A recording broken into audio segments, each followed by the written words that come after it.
Rule 9G, the witness will please stand and raise her right hand. Do you solemnly swear or affirm that the testimony that you are about to give is the truth, the whole truth, and nothing but the truth, so help you God? Let the record show that the witness answered in the affirmative. Thank you.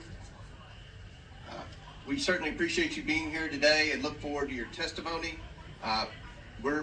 We normally limit testimony to opening statement to 5 minutes, but take all the time that you need.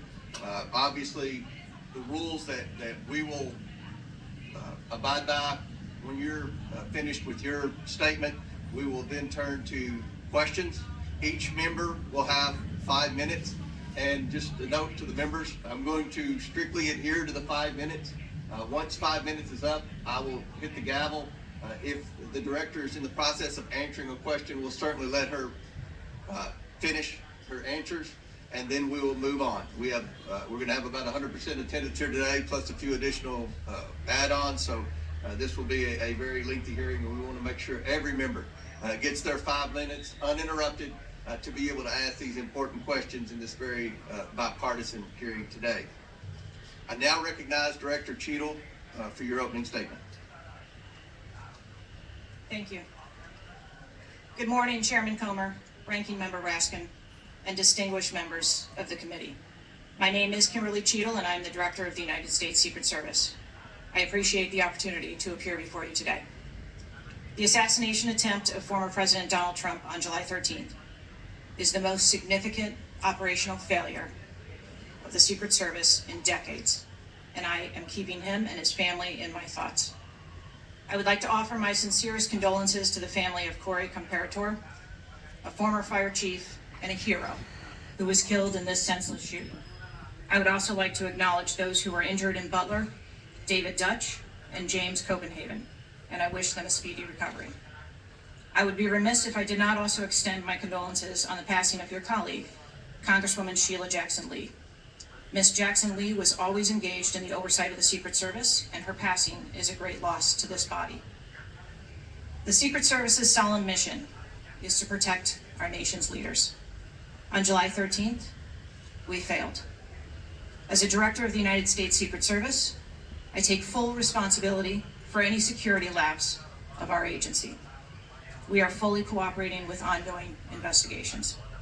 We must learn what happened, and I will move heaven and earth to ensure that an incident like July 13th does not happen again.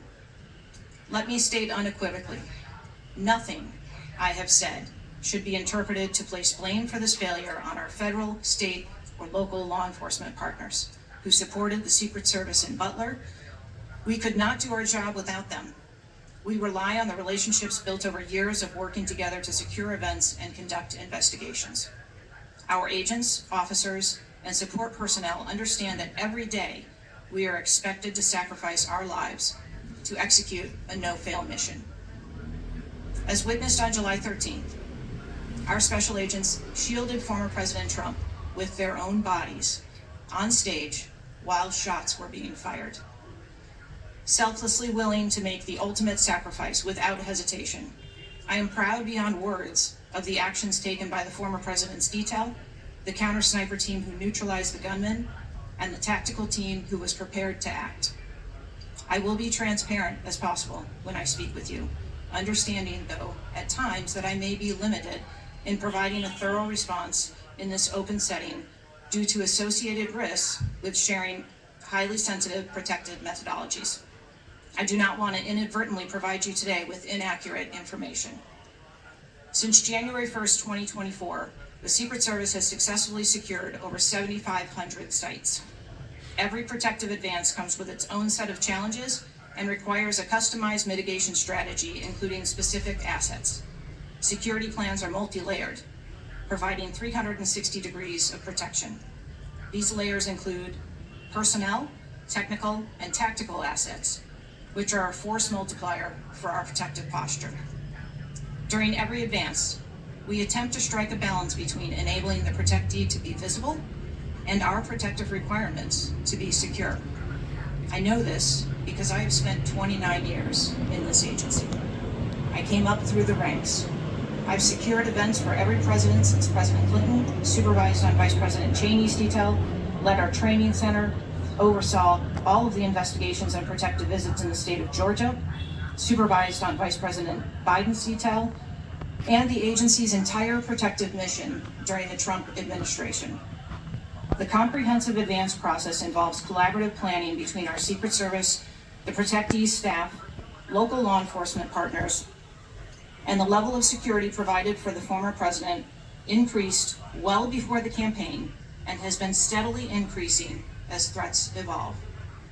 The security plan included a full assessment of the Butler Farm showgrounds to identify security vulnerabilities and craft a security plan for the protectee, attendees, and the public. Immediately following the assassination attempt, I directed the activation of my crisis center. I assembled my executive team to begin surging more protective resources to the former president and to ensure the wellness of our people post-incident, all while securing an active crime scene. I immediately ordered a reevaluation of the Republican National Convention security plan, and I increased the security posture in the National Capital Region for all permanent protectees and sites. At the same time, I initiated a mission assurance investigation within our agency. I have instructed my team that all necessary resources will be dedicated to investigating these matters. We will not rest until we have explored every option, and we will leave no stone unturned. But I want to be clear, I am not waiting for these investigations to be completed prior to making changes. Over the past 2 weeks, we successfully led the planning and execution of the 75th NATO Summit and the Republican National Convention. Over the next few months, we will implement security plans for the Democratic National Convention, the United Nations General Assembly, and have already begun planning and coordinating the 2025 inauguration. It is now more important than ever for the men and women of the Secret Service to remain resilient and to focus on what is necessary to carry out our critical mission. Our agency needs to be adequately resourced in order to serve our current mission requirements and anticipate future requirements.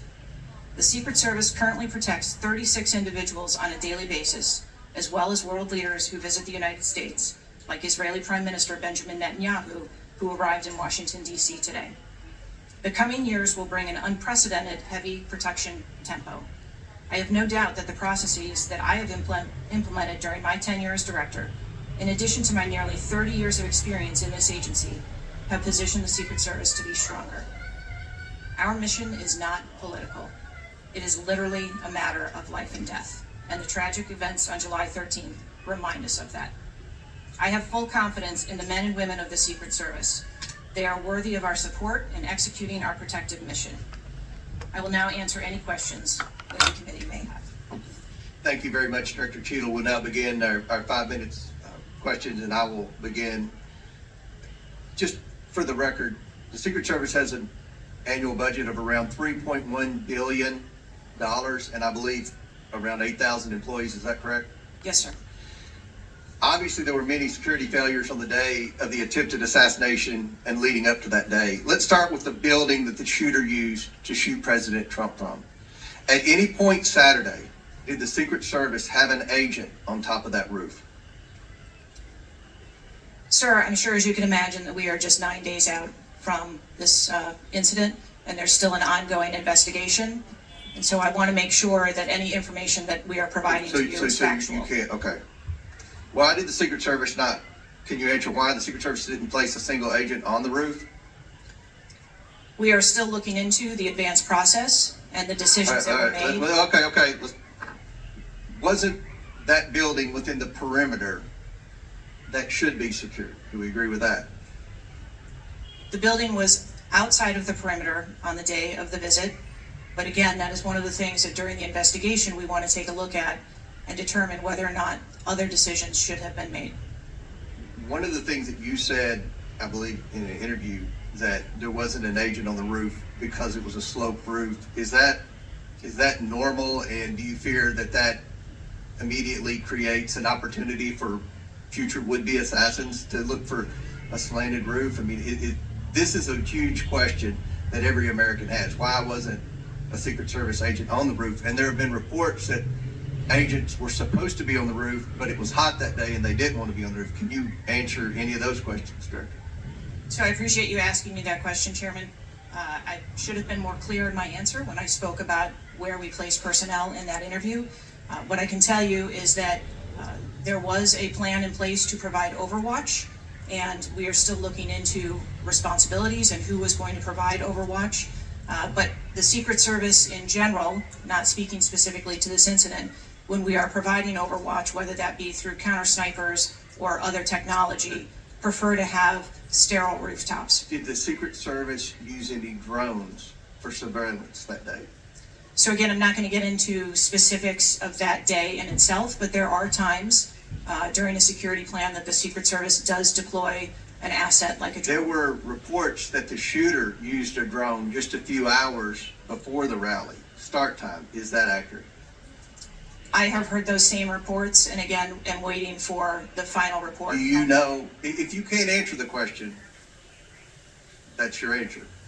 But can you answer this? Do you know, I'm not asking yes or no, but do you know if the shooter used a drone before the shooting? That information has been passed to us from the FBI. How many Secret Service agents were assigned to President Trump on the day of the rally? Again, I'm not going to get into the specifics of the numbers of personnel that we had there, but we feel that there was a sufficient number of agents assigned. There are reports that several agents assigned to the rally on July 13th were temporary agents not normally assigned to President Trump. Is that accurate? What I can tell you is that the agents that were assigned to former President Trump are Secret Service agents that provide close protection to him, and that was what was actual on that day. How many temporary agents were there that day? Quite frequently, sir, during campaign events, the Secret Service utilizes agents from HSI or the Department of Homeland Security. You don't know how many? You can't Supplement answer. our plan. Had the investigators reconstructed the shooter's precise movements over the past days, weeks, and months? So, again, We need to have confidence that if the FBI is leading this investigation, that they're leading a credible investigation, because there's some of us sitting up here today that don't have a lot of confidence in the FBI. So I will repeat the question. Have the investigators reconstructed the shooter's precise moments over the past days, weeks, and months? I understand your question, Chairman, and I share your concerns about wanting to make sure that we have factual information. The FBI is conducting a criminal investigation. The Secret Service is conducting an internal investigation. There are a number of OIG investigations, and there is the external investigation. The president. Last question for me. Before July 13th, had the Trump detail requested additional resources? What I can tell you is that for the event on July 13th, the details that were the assets that were requested for that day were given.